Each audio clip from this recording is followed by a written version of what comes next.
Wanna install and play a game off of a CD on your Xbox Series X console? Then here's how you insert a disc into your Xbox properly and run disc-based games.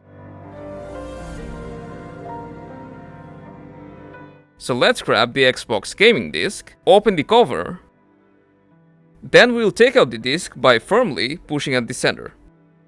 And after we have got the disc, if it was used before, make sure to give it a proper wipe so that it's clean. And after that, we are ready to insert it into our Xbox console. While inserting the disc, make sure that the game art is facing to your left. And in case your console is not vertical, then the game art will face up. Now just push it a little bit inside, and your Xbox console will do the rest. Now within a second you'll get a notification, and the game's installation will get started. You can tell it's a disc-based game by the logo that will be at the top right corner.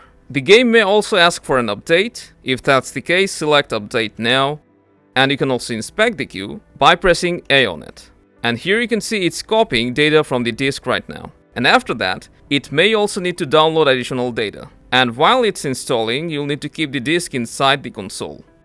So now all you need to do is wait for it to finish installing, and then you can jump right into gaming. Also note that, to play the disc-based games, the CD needs to be inside your console. So that's how you insert a disc into your Xbox Series X and play CD games. If this was useful, make sure to drop a like, subscribe and game on.